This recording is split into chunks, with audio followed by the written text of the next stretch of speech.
Sarap. Maraming salamat sa Panginoon. Ang security po ng buhay at ang pagtatagumpay sa paglilingkod sa Panginoon ay binabase natin ayon sa mga nagtuturo.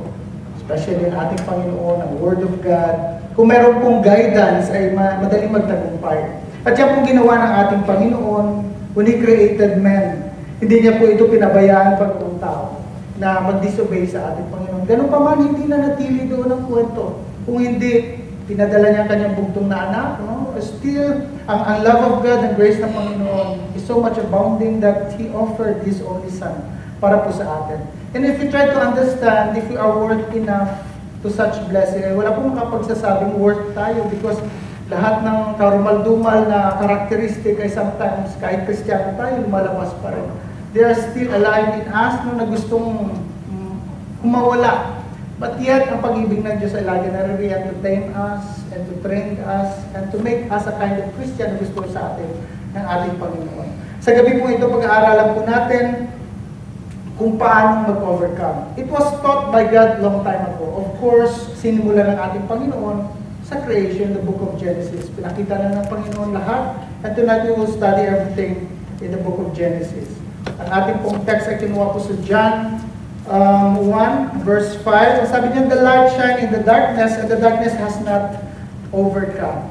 Totoo po ito, kahit anong tindi o dilim ng buhay, if we have Christ in us, ay madali pong magliwanag. That's why sometimes, I just wondering why meron pa rin mga Kristiyano that still cannot overcome.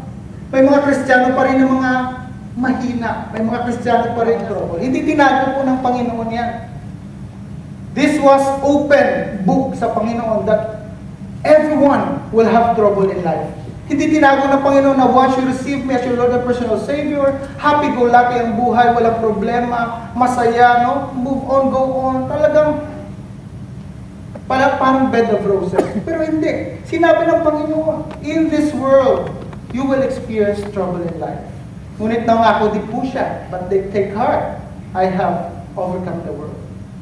So meron po tayong tinatawag na pag-asa to become victorious.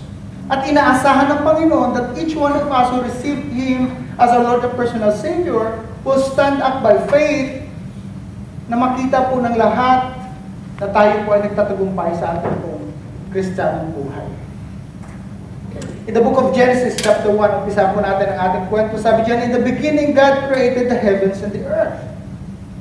Now, pag ang tao, kunyari hindi nakarinig ng salita ng Diyos, it's still not masasabi po nating reason for the people not to believe that there is God. Because in the beginning, siya na po yung naglikha. When you look around you, ang puno saan galing? It's a big question. No? Ang langit, ang star sa gabi, ang napakagandang sikat ng araw sa umaga, ang paglubog ng araw sa gabi. Sino ang may likha? Hallelujah! Kaya nga dapat, sabi nga daw, ang Kristiyano dapat ay walang buhay na mayroong kalungkutan kung nauunawaan niya ang paglikha ng ating Panginoon. Sa pagsikat ng araw, nagbibigay sa iyo ng pag-asa and knowing that your God, your very God created that for you.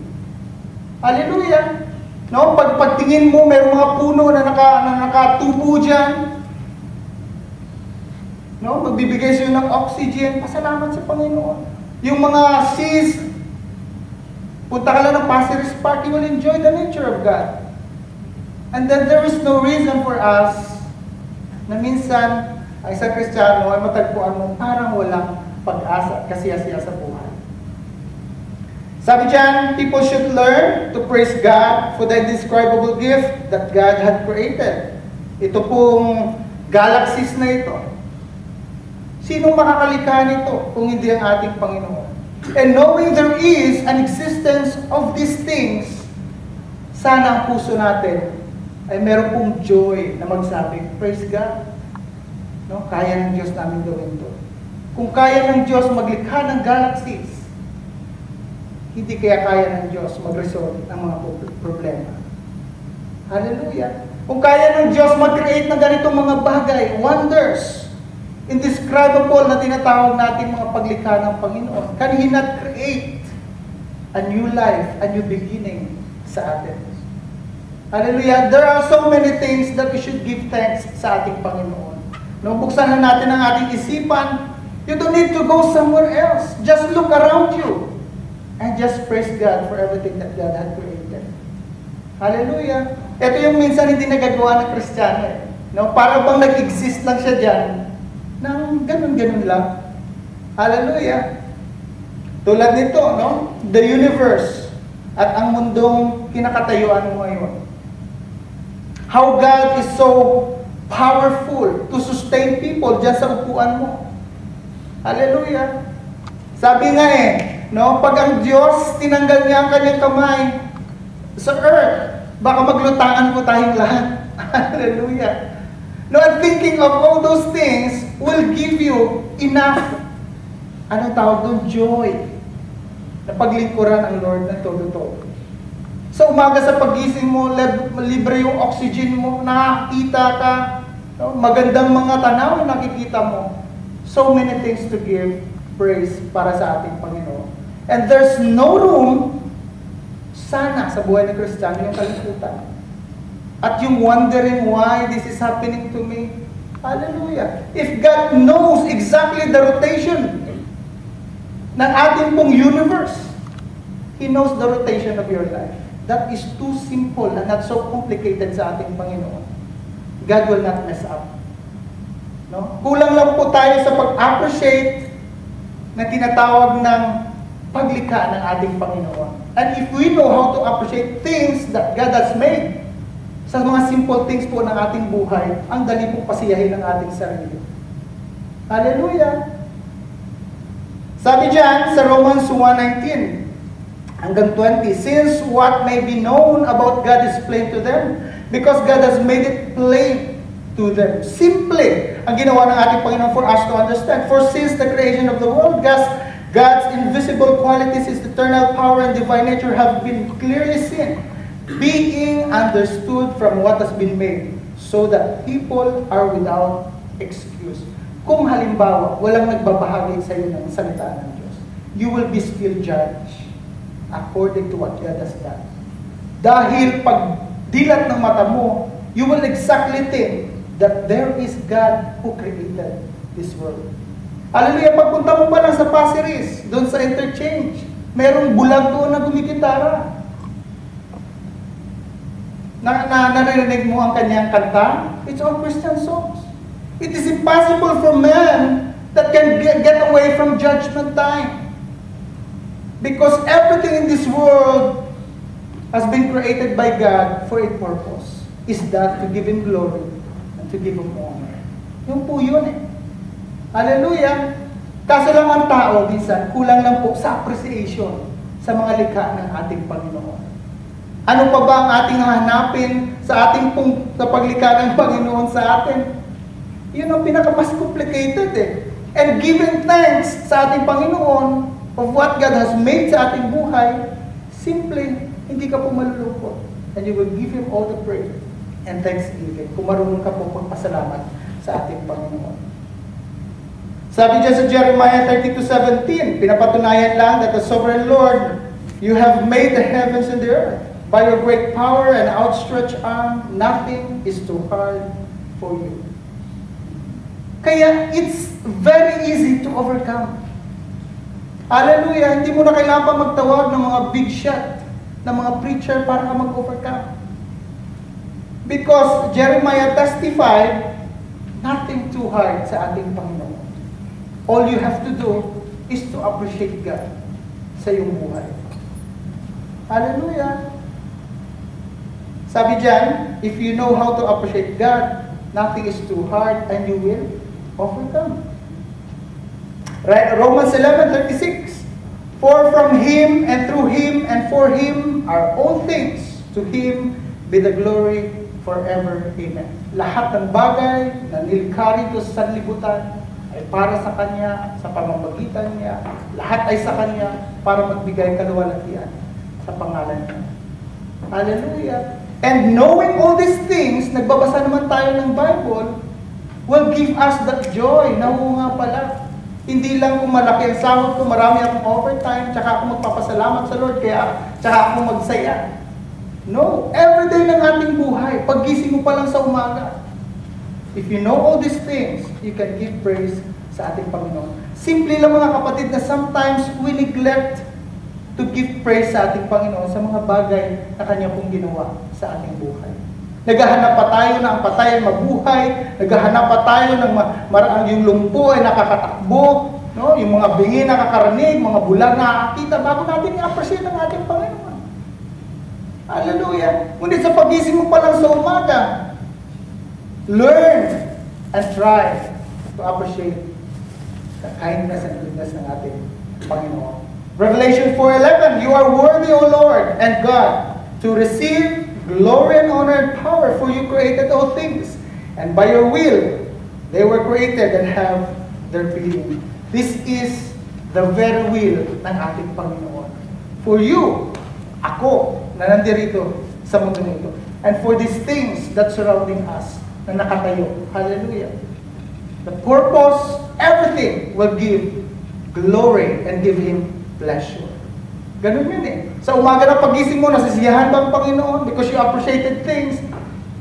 O nalulungkot ang Lord pag lagi kang nakasimangot sa umaga?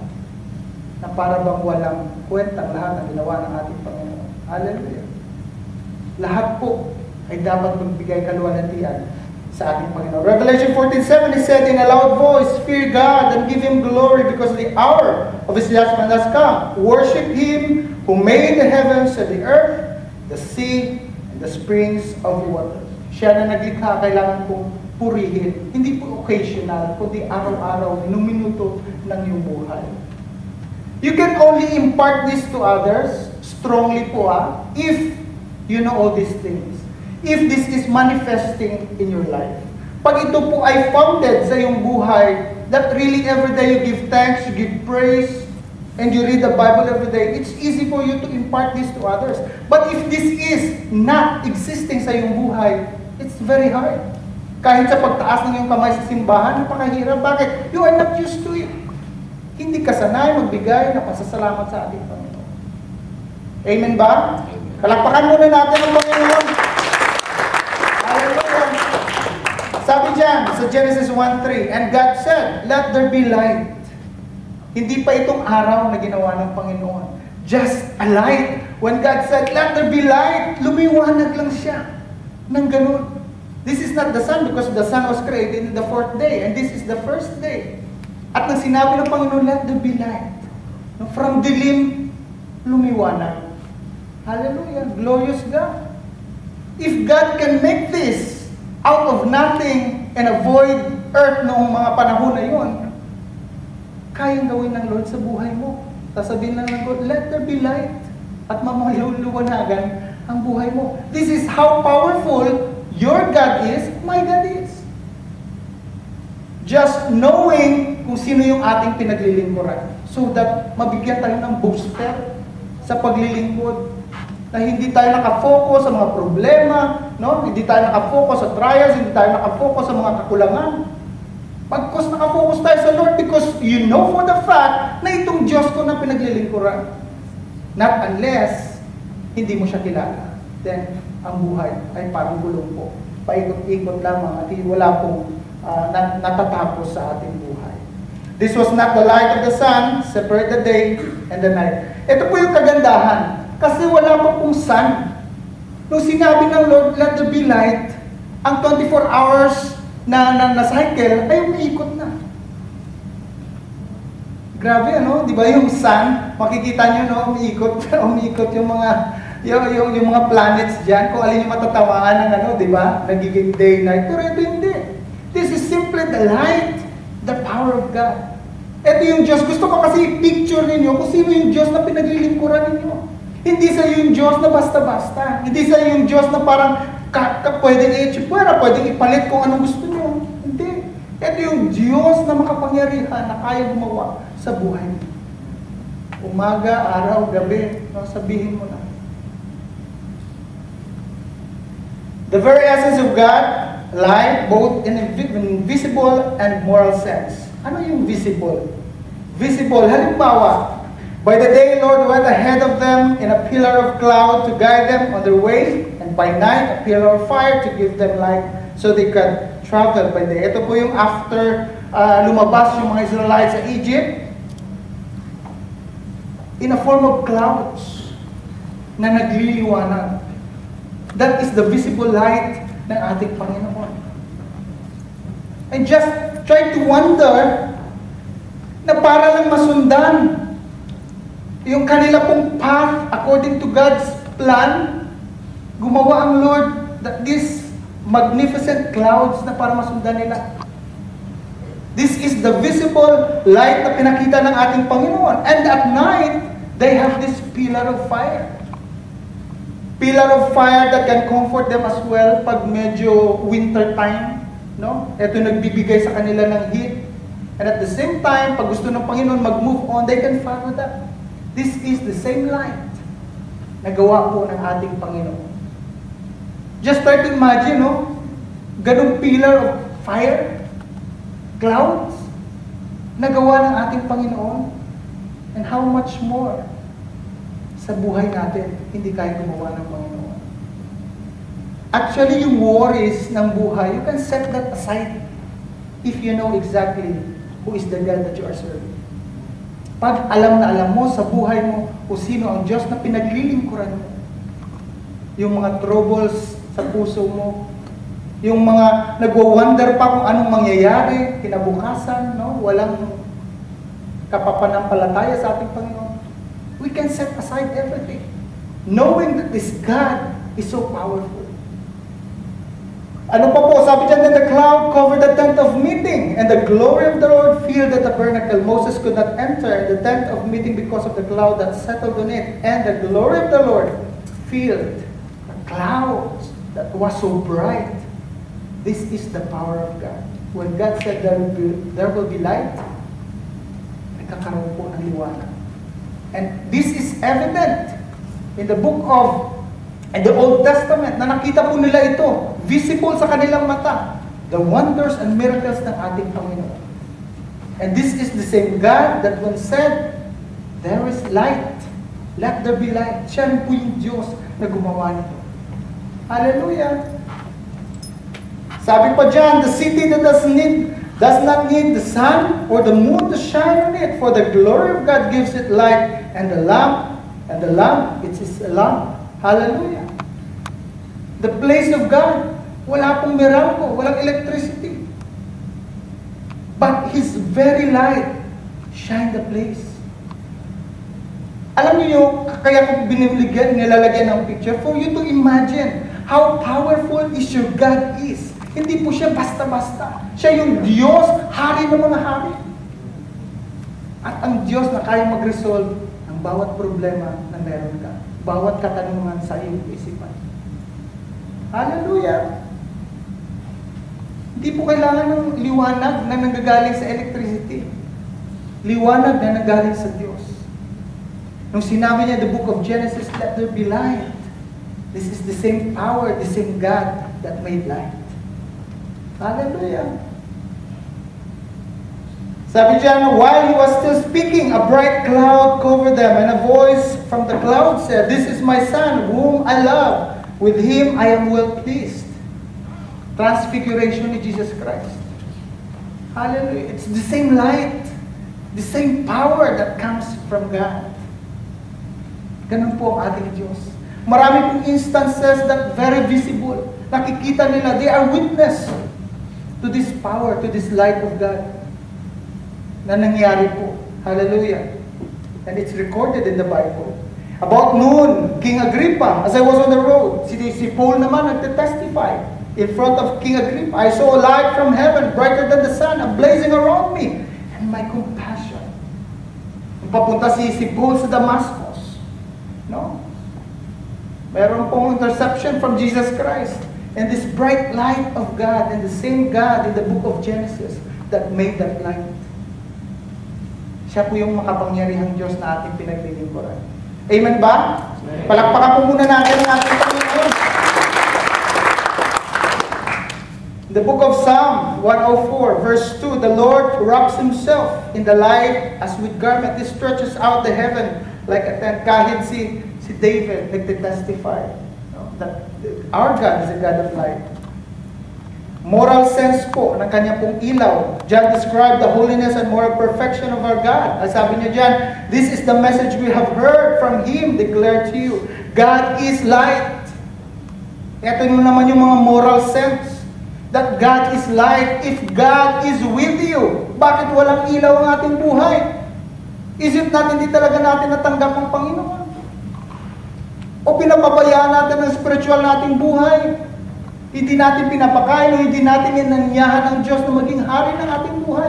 That's why light cannot be seen sa atin. Ang hirap-hirap mag-share ng Word of God para walang maniwala sa atin. Why? Because they cannot see the very light of Jesus sa ating buhay. But yet the very Word of God said He is the light. Kailangan mag-manifest, kailangan makita, kailangan may bunga. Kailangan nakikita ang sinag ng Diyos sa ating mga buhay. And this is the same God in the book of Genesis.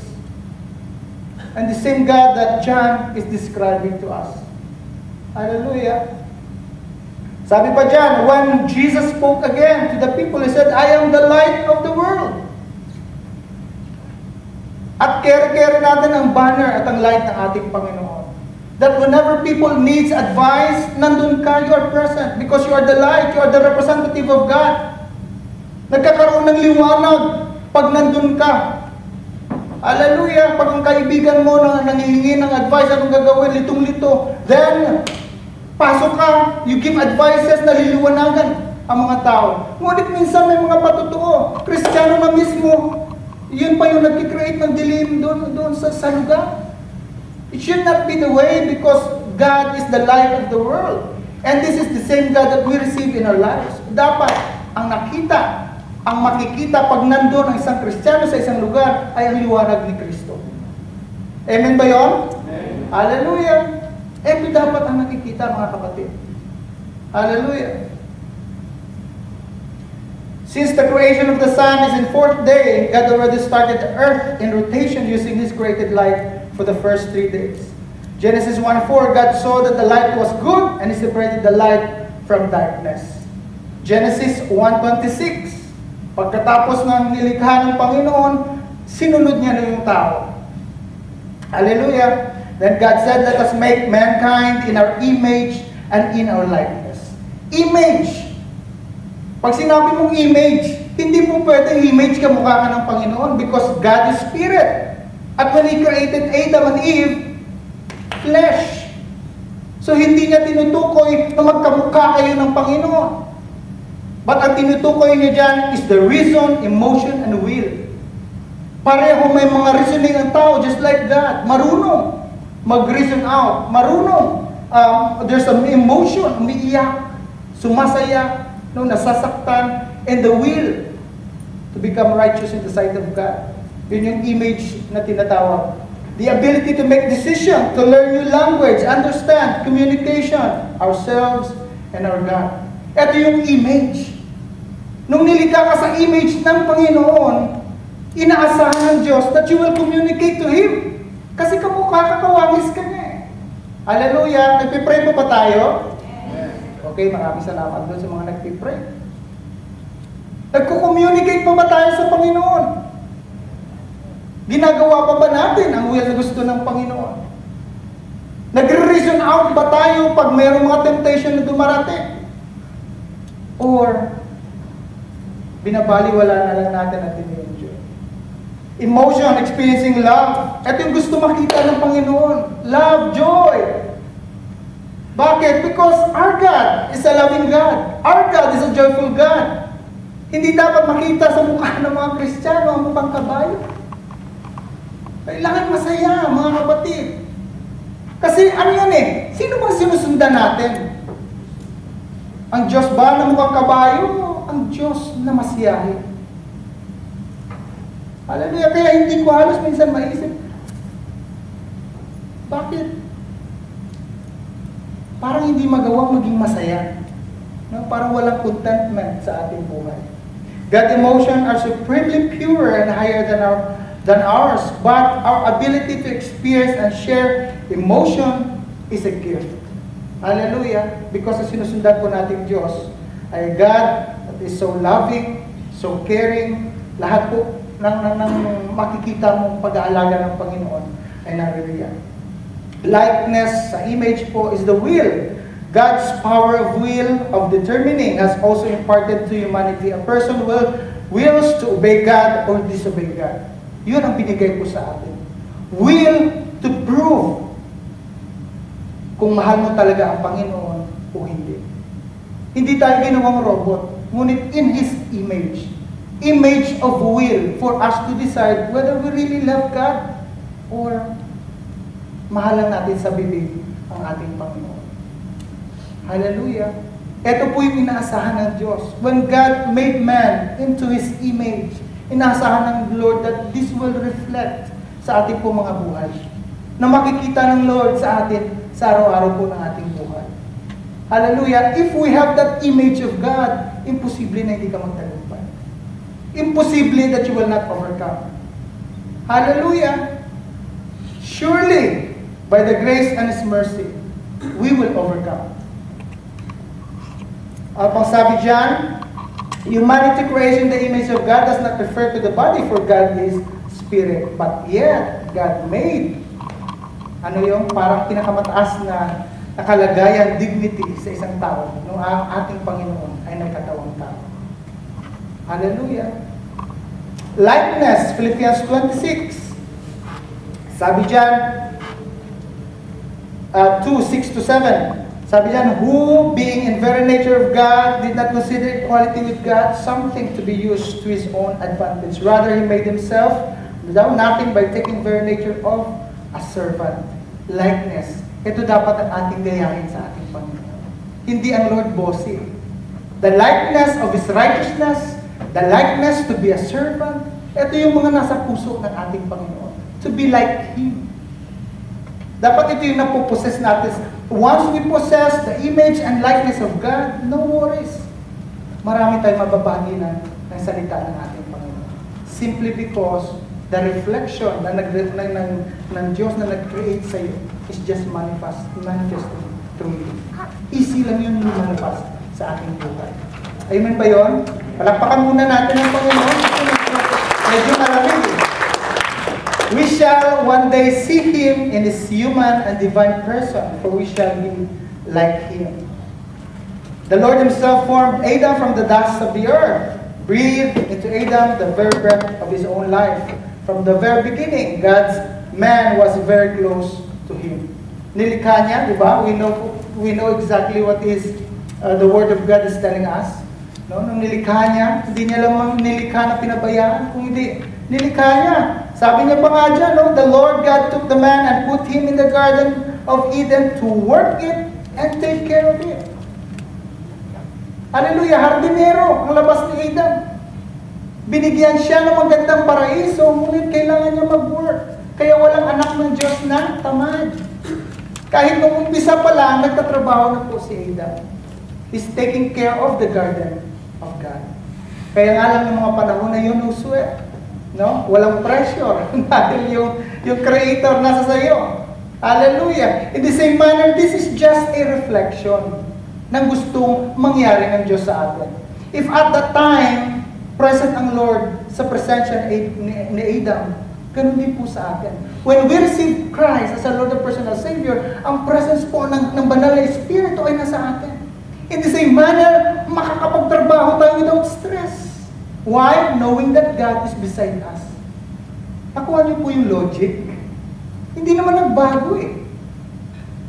Hallelujah! Ang nagbago lang, medyo may maraming mga sagabal sa gilid-gilid, but it's the same scenario. The first man is working with the presence of God as beside. At tayo ganun din. Noong nandito tayo sa mundong ibabaw, we are dwelling here sa world, sa earth, but with the presence of the Holy Spirit. So that ang sinasabi ng Panginoon, if Adam can do such things na maligaya, masaya, no stress, no sweat, why can't we? It's the same God anyway. Hallelujah! Nakuha niyo po ang gusto yung parating. Adam was perfect. He must have a great physical strength, along with tremendous intellectual and emotional capacities. Adam was happy observing all kinds of work God intended him to do. He trained to cultivate the garden, free of stress, no thorns, reluctant of soil tension, nothing. And most of all, he knows God very well. Kilalang-kilala niya yung Diyos. Okay. Ang sarap siguro ng mga panahon na yun, no? Pag tinanong mo, paano mo, Panginoon, no? Ginawang nakalutang yung mga stars. Pagkwento sa kanya. Paano nagkaroon ng ganitong hangin na kami nakakahinga? Kinukwento ng Panginoon sa kanya. Hallelujah. In the same manner, we can do that with our relationship with Christ. Hallelujah. It's not a one-way ticket eh. Kailangan, pag nagsasalita ang Diyos, you ask God with an answer to the Word of God. Hallelujah. Dapat two-way communication para maganda, strong ang relationship. Kasi pag one-way lang, ang Lord ang lagi nakikinig sa'yo, parang wala yata yun. That is not relationship. Kailangan ng relationship ay nag-uusap kayong dalawa. In the same manner, ito po yung ginawa ni Adam.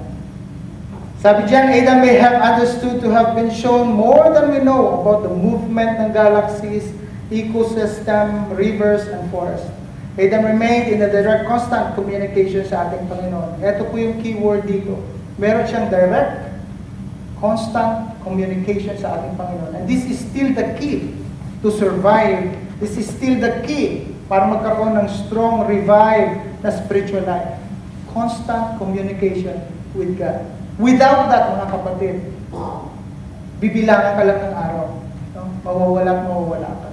But if you have that constant relationship sa ating Panginoon, no matter what, gano'ng kalaki ang mga bagyo, you know your God very well. And He is too powerful para hindi ka tulungan at iahon sa mga problema na meron ka. God personally trained Adam to exercise responsible caring over his good earth. And some way of the other, nakakatulong tayo nung maging manipis ang ozone layer, di ba?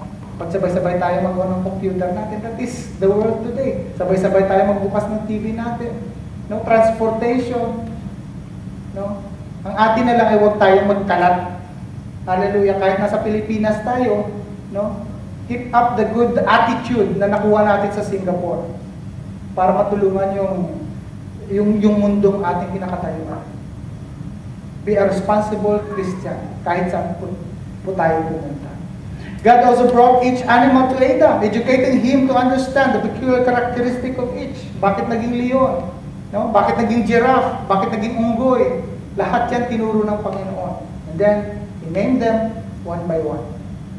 Sabi dyan, Genesis 2:16 to 17, the Lord commanded the man, you are free.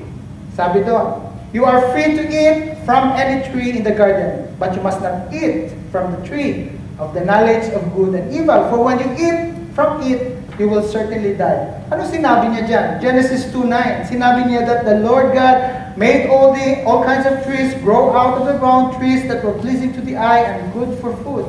In the middle of the garden, sa gitna daw ng Garden of Eden, were the tree of life. Dalawang klaseng puno. Tree of life and the tree of the knowledge of good and evil. Hindi natin alam what is the distance, doon sa dalawang puno. Pero may dalawang puno. Noong lagi ako nagpipreach dito na sinasabi ko, because of the absence of sin, the man will live forever. But hindi ko alam that there is a reason behind bakit mabubuhay ang tao ng mahaba. Hallelujah. Like for instance, that is the garden. Mas maganda pa dyan ang Eden. Pero yan lang ang nakuha kong pinakamaganda. Meron ka dyan sa gitna, meron kang tree of life. Merong tree of knowledge of good and evil. For you to understand things. Now, pag kumakain sila ng tree of life, this will maintain the life ng tao, ni Adam and Eve. Because they were made sa flesh. At ang flesh, meron po yung hangganan. They are not imperishable. They are not spirits like God. They are humans. May hangganan po. May decay ang human. But because of the tree of life, it maintained to give them life. But sinabi ng Panginoon, do not eat the fruit of the tree of the good and evil. Pero ano pong ginawa nila? Kinain nila. Actually, napakabuti po ng ating Panginoon. Alam niyo kung bakit? Doon po sa ating binasa, in this world, you will have tribulation. Hindi po dininay ng Panginoon, hindi niya tinago sa atin. In the same manner, nung nilikha niya si Adam and Eve, sinabi niya, sa gitna, huwag niyong kainin ang bunga ng tree of the good and evil. Sa gitna, huwag niyong kainin. Sinabihan po sila, hindi tinago ng Lord sila. Itatago ko to sa gilid para hindi nila makita. Pag nakain yun, sisisihin pa ang Diyos. Hindi po kasi sinabi na meron pala doon dapat hindi kami kainin. But in their own eyes, nakita po nila, sinabi na ng Panginoon, for them to know, para mailagan. Hallelujah. In the same manner, sinabi din po sa salita ng ating Panginoon, in this world, you shall have tribulation. May mga troubles, may mga trials na darating. Pinakita na yan, hayag sa ating mata for us na makailan. Para ikaw ay hindi matempt, para ikaw makapag-decide. Kaya yan hayag nasa gitna, isinulat na nasa gitna yung pagkaalam ng mabuti at tama. Para malaman ng dalawa na sa gitnang yan, hindi dapat natin pwedeng kainin. Hallelujah. Nakuha niyo yung logic ng Panginoon na open na yan sa atin. Sa mata natin, kita natin pagkasalanan, tatalikuran. Hindi na pwedeng i-entertain yan. Kasi kasalanan yan. Sinabi na at inalam na kung anong mga kasalanan at ayaw ng Panginoon para mailagan po natin. Hallelujah! At alam po natin ang nangyari, di ba? That was a moral test of Adam and Eve. God gave them the opportunity to exercise and develop their wills in harmony with God's perfect will. Doon sa mga time ngayon, isa lang po ang hindi nasubok ng Lord. Ang obedience ni Adam and Eve. And it still tests and trials sa ating pong mga buhay and how we obey God. Hindi po yan nagbabago. Always na kailangan mo mag-weigh kung sino ang mahal mo. Mas mahal mo ba ang mga gadgets kaysa Panginoon? Mas mahal mo bang ibang activities kaysa Panginoon? Mas mahal mo pa ba ang TV kaysa magbasa ng salita? It's all obedience. You must prove to God na mahal mo siya. And that is the will na tinatawag. Your own will. Dahil binigay ng Lord as image, kailangan ma-exercise mo yun.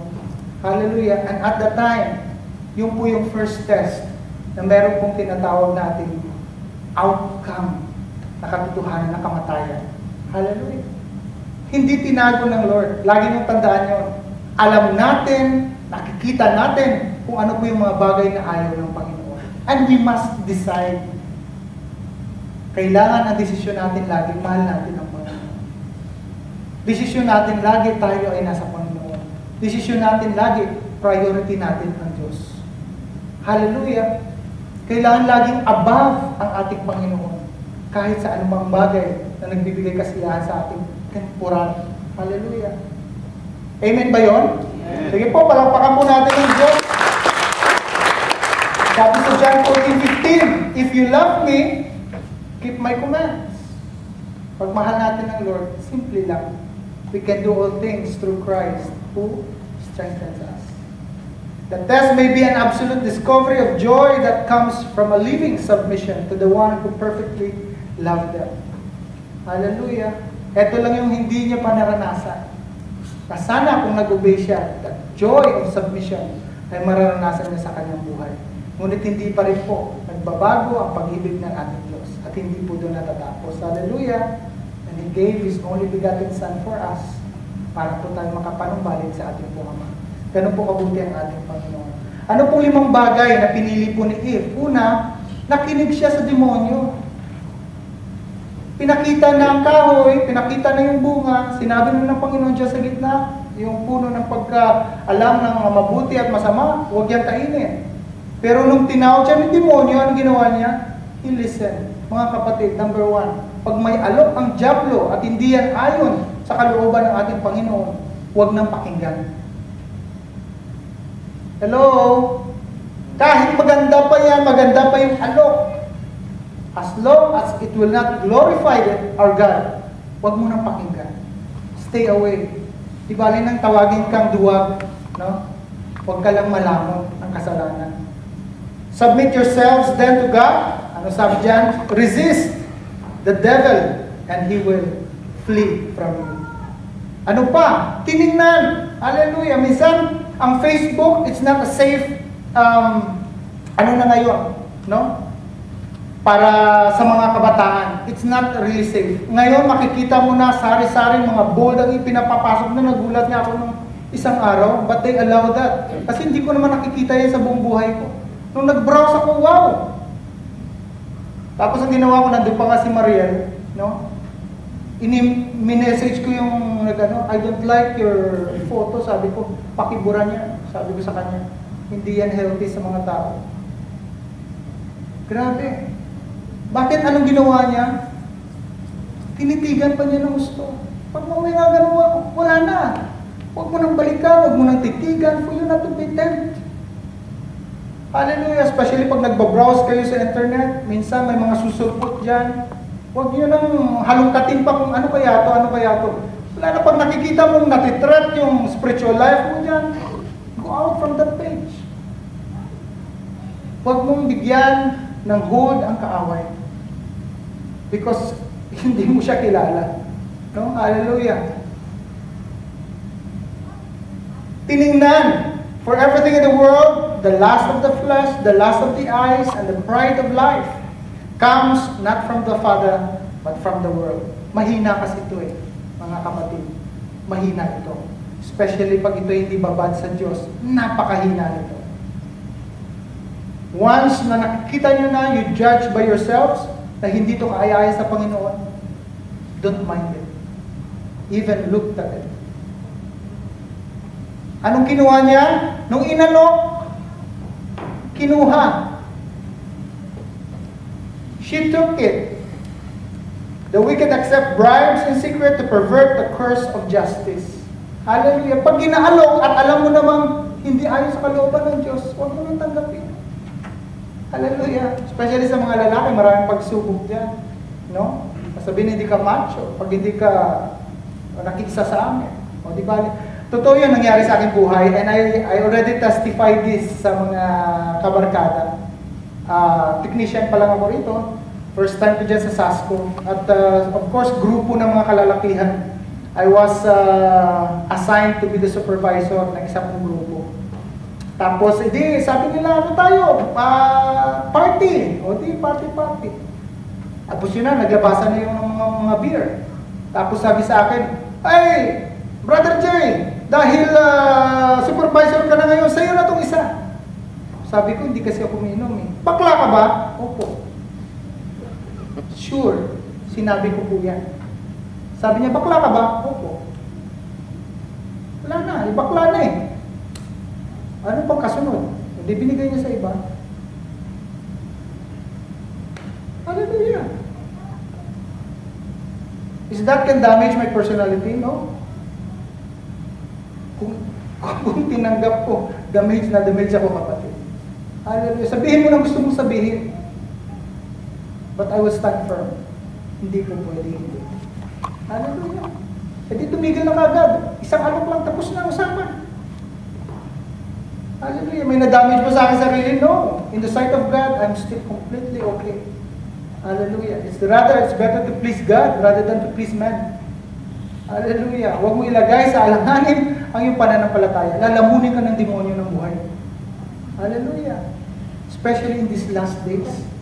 Very tricky. Lahat ng makikita mo, gawa ng diablo. Hallelujah. Manood ka ng TV. Sinong tinetestify? Yung mga sinasaksak. Yung mga nire-rape.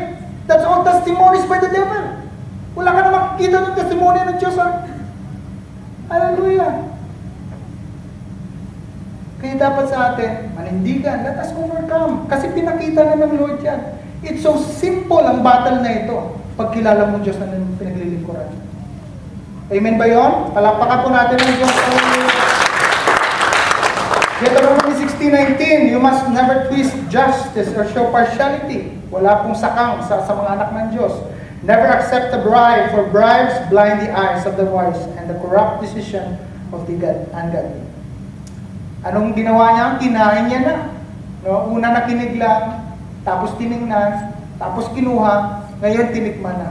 It's the same process, di ba? Nang alok ng Diablo hanggang ngayon. No, sa una patikim-tikim lang, sa una patingin-tingin lang, hanggang ngayon wala na. You are there. Sabi dyan sa 1 Peter 1:14, so you must live as God's obedient children. Don't slip back into your old ways of living to satisfy your own desires. You didn't know any better then. You must not live as God. You must live as God's obedient children.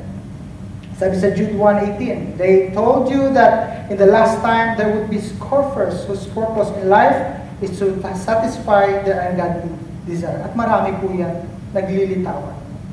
And sometimes, even sa mga, if you are very sensitive, no?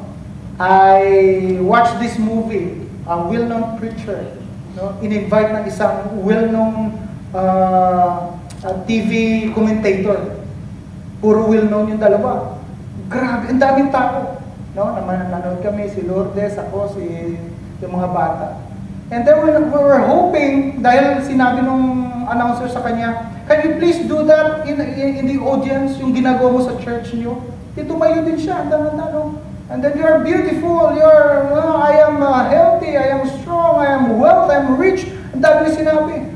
Tapos tinapos niya po sa, I am okay. Ganun. Inabangan po in Jesus' name. Wala, tumalikod na po sila. Wala na si Kristo sa picture. Ganun na po ang mundo natin ngayon. If you just be sensitive enough sa mga nangyayari, magugulat ka kung anong nangyayari. But in the last days, even the very elect will be tested. Hallelujah! Kaya mas maganda na nasa Panginoon tayo. Amen ba yan? Amen. Hallelujah. Sige po, palakpakan natin. Malamig eh. Eve gave. Hindi lang po tumikim. Ano pang ginawa? Naku, nang bahagi pa. Hallelujah. Matthew 18:6, but if it costs one of these little ones who trust in me to fall into sin, it would be better for you to have a large millstone tied around your neck and be drawn in the depth of the sea. Pag ikaw ang dahilan sa isang kaluluwa at tumalikod sa Panginoon, ihanda mo ng sarili mo. Yun lang yung sinasabi ni Matthew dito. May kalalagyan ka sa harapan ng Panginoon. It is not that God is so, makikita natin na ang Panginoon ay ganun, kamay na bakal. No. He is just a justice. No. Just God kasi ang Panginoon. Kaya may ganun po. Hallelujah. He is a loving God. That through that justice ng Panginoon, mapapakita yung pag-ibig ng Lord. Nanawawaan po ba natin ang Panginoon? Hallelujah. Kaya wag na po tayong mandamay. Kung meron po tayong gagawin, ay idamay natin sila sa gawain sa Panginoon.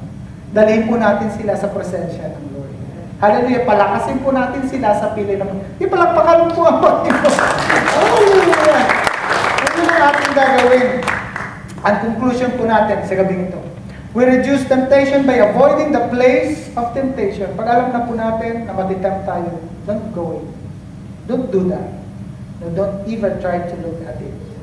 Have you ever wondered why God put the forbidden tree in the middle of the garden? This was no accident. God could have put it anywhere in the garden. But God chose the spot because He wanted Adam and Eve to know exactly where it was so they could avoid it. Hallelujah, tandaan po natin yun. Hinayag ng Lord para tayo makailan, para tayo mag-decide. It is easier to avoid temptation than to overcome it. Sabi dyan, Adam and Eve knew where the tree was. Therefore, if they would avoid being where it was, then its fruit would not tempt them. Totoo ito. Once po na na-engage ka na, ang hirap ng lumabas. Napakadaling pumasok. Pero ang paglabas, napakahirap. Parang AIDS lang po yan eh. Madaling pumasok. Pero pag nagkaroon ka, ang hirap na lumabas. Hallelujah. Sin will always take you farther than you wanted to go. Sin will always keep you longer than you wanted to stay. Sin will always cost you more than you wanted to pay. At ang desisyon natin dito to overcome, let's all love God. Mahalin lang po natin ang Panginoon. Shall we all rise and shall we pray?